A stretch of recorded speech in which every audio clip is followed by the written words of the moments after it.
We paid $25,500 for a flooded, salvaged Airstream by accident. And we've got a few bags of wet trash. Today is moving day. It's kind of lemons to lemonade. I think the next step for me is to bleach the tanks. So you think it's gonna work? Let me test that now.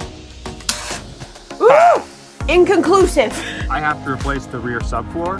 We really can't own 2 trailers with 1 truck. Well, today's the day to test the stabilizer jacks. Not quite sure what's gonna happen. We know that it was wet at this level, so they've definitely been wet. Now, obviously they're meant to be out in the weather, so they could be okay. Could get some blown fuses, just don't know. But we're gonna test it and we're gonna see. Ooh. Now that's not a good sign for the switches themselves.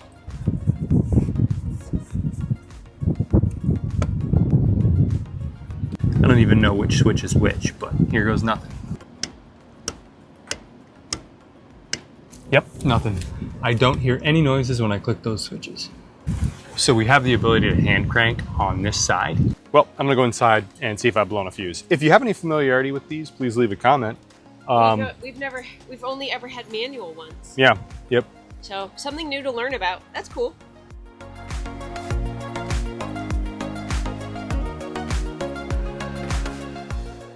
Be annoying to put them down like this the whole way, but they do move.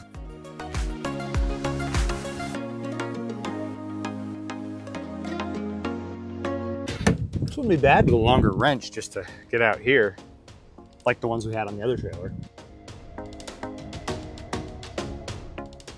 Honestly, it's not too scary.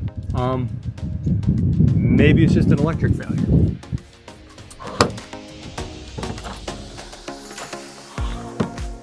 Did take a little extra to cut that one loose, but now it's not hard. I think it'd be easier if the wrench was longer, but it worked. I'm gonna test out switches now, see what kind of trouble we've got in here. I've got the top one a little bit loose, but it doesn't want to come all the way out, and I really have to figure out what the limitation is here. How'd the stabilizer legs go? They're down manually. There was no action On the switch? Let's lube everything up and figure out what a new switch will cost us. Well, I'm pulling the switches now to see if it's just corrosion on the back. Okay. And I need to check and see if I've popped the fuse in this process too. I'm gonna put out the awning and see, I'm gonna just see if the awning works. So I've turned the button on. If this is an inverter circuit, it won't work because we don't have a new inverter yet. Don't they run on 12 volt? I don't know. We got nothing. Okay. Good to know. All right. I'm gonna turn to the off position though, because if it has, I don't want it to open. Yep, hit close just to see if... So we'll need to do some learning. I've never had an automatic one. I've always sort of preferred the not automatic electric ones. It's just more complications. I've opted to remove the panel from the body to get to the back of those switches. Good news and bad news with these awning switches. They're 100% sealed from the back side. Now I need to check and see if I've got power going to the motors, and maybe that's the next thing to check. Wonder if these are replaceable. Definitely don't like the water still in here.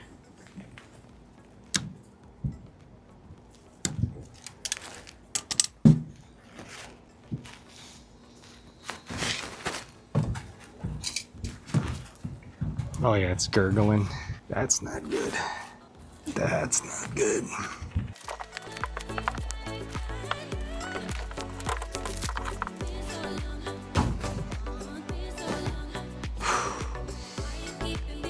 Yep, that's a wet motor.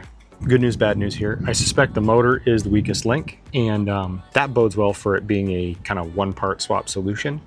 For right now, I'm just gonna take the part number down and we'll figure out how much they cost. So this was the drawer that had the Tommy Bahama ice maker, and what we've opted to do is store our KitchenAid here, and we're going to essentially make a false drawer with this face hinging down so that we can slide the KitchenAid in and close the door. I think before you start touching anything, you should go wash your hands. You're getting greasy black fingerprints in a place that didn't actually have greasy black fingerprints. Sorry, it's hard to switch from inside to outside work, but It's yes. okay, we're just gonna be all over the place today. So here's an idea. Maybe we can save this drawer box and modify it to repair that drawer box, the one that got gross. Yeah, I think the bottom material is transferable. All right, different size, different shape, but we may be able to. Yeah, it's smaller, so we cut this piece down, I think. Okay.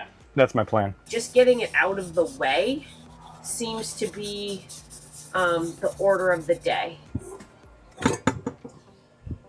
I think we'll handle all the frosting another day, but will the door fit on? The door will probably drop too low to latch. Right now. That's where it wants to be. Yeah. But it won't latch right now. So that puts the finish at risk of being damaged. Right. So one of the things I have right now is a very basic piece of aluminum hinge. Yeah, we have piano hinge. We're carrying a piece. Yeah, there's you want to just do that real quick? So that would be what I propose for a quick solution is a couple screws and a piece of piano hinge. Okay. And it will hinge down.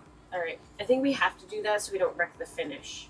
Okay. Because for all that this rig has been through, the finishes are pretty good. The finishes are pretty good stuff. KitchenAid mixer drawer is now a cabinet.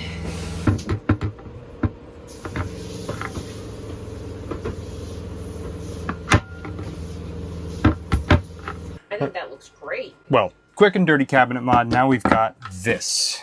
Yeah, and we'll put a bottom in it another day, so it's nice and white, fresh and white. Yeah. But this one slides nicely above, doesn't interfere. Slides better than that pantry and stuff over there. Yep. So I'm pretty happy with that. All right. Onward.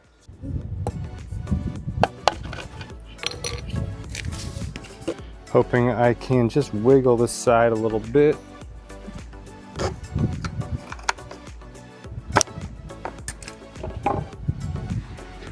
Doing excellent so far.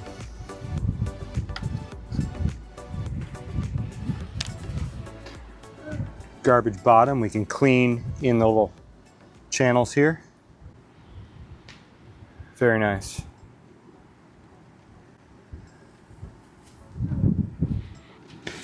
All right, I've taken some measurements for this white board. I'm gonna cut off this edge and a bit of the back here. Should give me a nice clean white bottom. It did have a brown fiberboard bottom to start, but I think this will be good enough.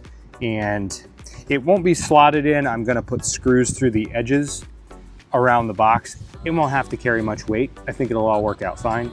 It'll be kind of quick and easy to get this drawer back in place. All right, so I've got nice white bottom in here. Clean off the fingerprints when I'm done. But what I need to do is put a few more screws just into the side of the box that go into the side of the drawer. I realize these were made with tiny nails, which basically don't show unless you're really looking, but I am gonna put a couple screws just to hold the bottom in place. But I think to resurrect a drawer that was almost too far gone, I think we've done a good job today. After all this, I'm trying to be careful because I don't want to split out the bottom.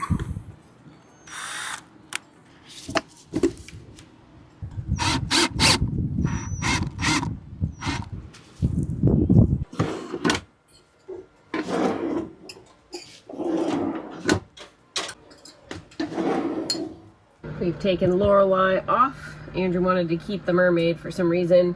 We've been rolling around unbadged, except for Dreamboat, for years. We are, in fact, making progress, trying to get some stuff sorted, put away. We are clearing things, finding places to put stuff. We've got a one truck, two trailer problem. So you notice I'm not in the salvage trailer. This is the trailer that we have to prep for sale.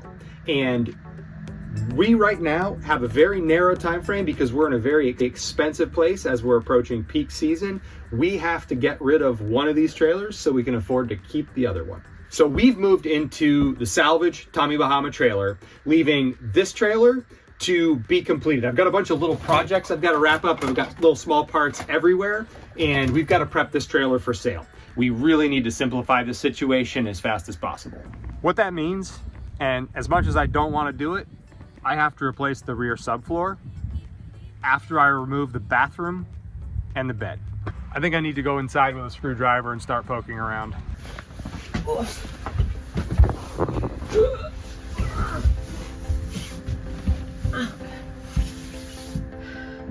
You're just filming me watching me struggle with this mattress? You could help. My arms aren't long enough. Yeah, sure. Let's go ahead and swing that up onto the couch, I think. Just to get it put full. it back on the bed. No, we're taking the bed out. Yep. That'll be the hardest part is the Oh bathroom. my goodness. Andrew, we couldn't get the bathroom out of the Tommy without doing damage. Yeah, this one may be a bit easier. I don't know. All right, let's hustle that mattress up on the couch. This is an invasive project, Andrew. Yeah. We're kind of short on time. We've done these floor sections before. Well, I really just plan to install all these parts. A bunch of tiny little projects that I was pretty excited about. This is a bigger pivot than I had, and a bigger project than I had anticipated. Okay, so whatever bonding agent, you can see that it's No longer attached. yeah. Is the wood rotted? Can you poke it? Not there. I meant at the edge. It's solid. It's just got like a crack in it. Okay. What about this weirdness over here? What's happening here between the bathroom wall and the bed? So this plywood is just powder dry rot. No So structure. The leak is actually fixed. It's just Yeah, it's not wet. it was the problem was solved too late. Yeah, I think so. How far? Because it looks like there's a weird spot up here. How far back do we have to pull? Well, I think there's a seam right here in the middle of this here, and I think we have to pull out the last, whatever this is, 3.5 or 4 feet to the back wall. Now that I know how bad this has gotten, I can't in good conscience ignore it. We have to fix this last sheet. So we basically have to take all of this out, and we have to do it in a really short amount of time because we have the 2 trailers. Well, this is all very unplanned. Okay. Stress. I like the haunted house lighting. Oh yeah, because we just have the compartments on both sides open, so it looks really, and we have the overheads on too, but I don't know, what's your strategy for taking all this apart? Like, how do we do this? One, we're in storage and we need to be polite and respectful of the people around us. I don't think that we can just explode all of this stuff out of the rig. Well, since we're moved out, I think we can get most of it stored up at the front. So that's the bed frame. I think the overhead cabinet has to come out because it's attached to the shower wall. The shower parts, they can all move forward. We just have to start figuring how the stuff comes apart. Oh my gosh, Andrew, do we have to take out the toilet? I don't know. I think this floor seam runs straight into the side of the toilet tank. So I think no. I think the floor is notched around the toilet tank. I'm not worried about the scope of work nearly as much as the fact that we're in a really compressed time frame, and the salvage trailer has a lot going on that we still need to maintain, so we're going to be splitting our time. And I really hadn't like mentally prepared for this. I was thinking, oh, a lot of really fun small little repairs and some cleaning, and we're going to spiff it all up, and it turns out that we are really that's caring. all. Yeah, it all pales in comparison to what we got to do in here right now. Yeah.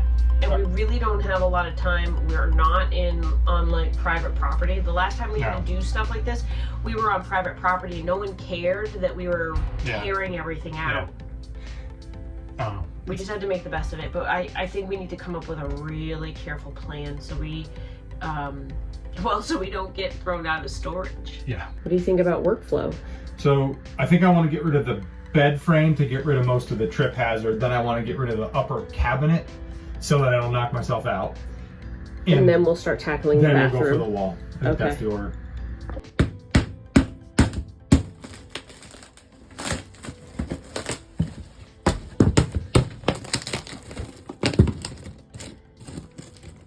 There is no structure there whatsoever. All right. How loose does that feel? It's not loose at all. Okay. Did you just? You did. There's a bunch of screws in here, and I've just pushed through the floor. Well, that's why we're doing this. All right. See them? Yep. Across the back. Let me get those next. Oh, this is a bit frustrating. I've got a screw I can't get to the top side of. It's slowing things down, and at this pace, we're not going to get this done.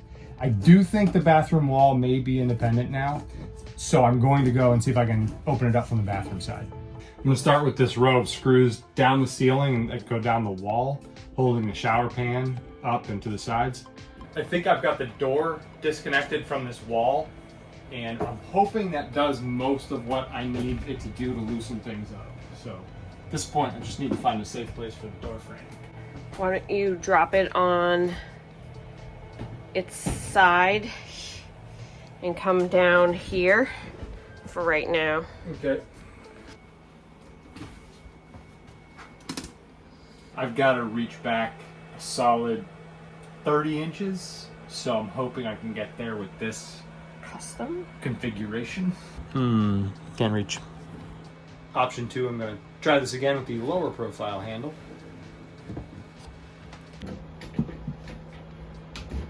Alright, it's worked once. Gonna have to do it probably 3 more times.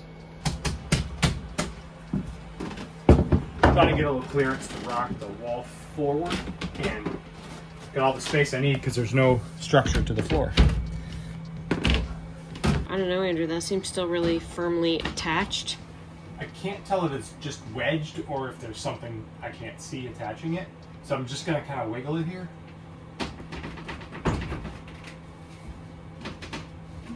The place where I don't see any movement is up in here.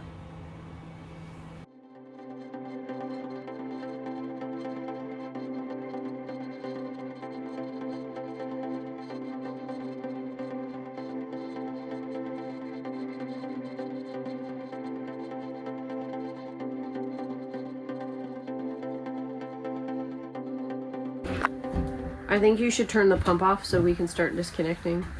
Okay. Yeah, we've got the shower mixing valve.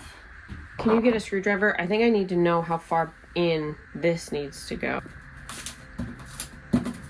Solid starts around right here. The edge is a little funky here. What we should probably do is figure out where 4 feet is and replace 4 feet. Okay, show me 4 feet. The good news is 4 feet's about right here. If we subtract 2 inches to go under the wall, you're at about right here, so it covers most of this cabinet compartment door. Okay. And then to the middle of the Airstream, plus or minus. I don't understand the framing on this one because I've never had it open. We're gonna probably try to join our sheets over the frame member that runs down the middle.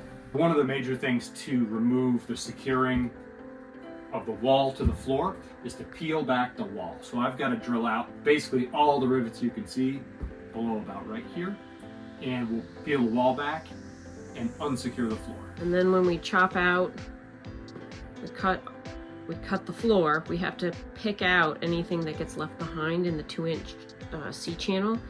And it's super important that we knock the flooring, the subflooring, the plywood, all the way under the wall, because that's what actually supports your walls going down the road. Really overwhelmed, I'm not gonna lie. This is a lot between the Tommy Bahama situation suddenly cropping up, and then now that we're aware of this situation, the right thing to do is to make the repair. There's no question there. We're just kind of in this weird situation where we don't have the resources or storage or support to do this, so we're doing it on the fly. To that end, I think doing this in 2 pieces will help keep all the parts on the inside of the rig. Well, at least there's some other At construction. least there's somebody else using power tools in here. Yeah. But we want to not get ourselves asked to leave, because I don't know what we would do in that situation. Well, lesson learned, guys, is to check your corners. We thought this was kind of repaired, kind of under control. The parts I could see, like right here, I can see that real well. It's good. Solid. It's pretty solid. There's the areas down here I couldn't see because of the bathroom wall. Over here, there's like a diamond plate aluminum in the storage that was covering this. And this was apparently getting worse kind of right before my eyes, except I couldn't see it. Taking out these giant floor screws. How? I can't believe it. We've never had a rig where these actually come out. I'm gonna start pulling some of the worst rot and putting it in this trash bag. I don't like just taking a saw and cutting the floor because I don't know what's there until I can get a little bit of a hole so I can see, just to make sure I'm not cutting across some steel, I'm not cutting across wires, plumbing, etc. So I'm gonna use the rot as the place to start that opening and see what I'm working with. Basically, here's the main event.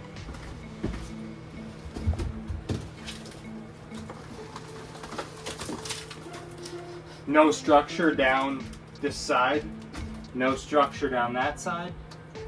All comes right up. I've got to dig the wood scraps out of this channel so that we can slide the new piece of plywood in. Fancy meeting you here. Hello. How's it going? Yeah, it's going. Trying to get this channel clean. Yeah, loads of fun. Vicky found a sixth use for that 5-in-1. I love my 5-in-1 tool. Don't knock it. I mean, you're the one knocking it. I mean, look at, you're literally like with the hammer. Thanks, Andrew.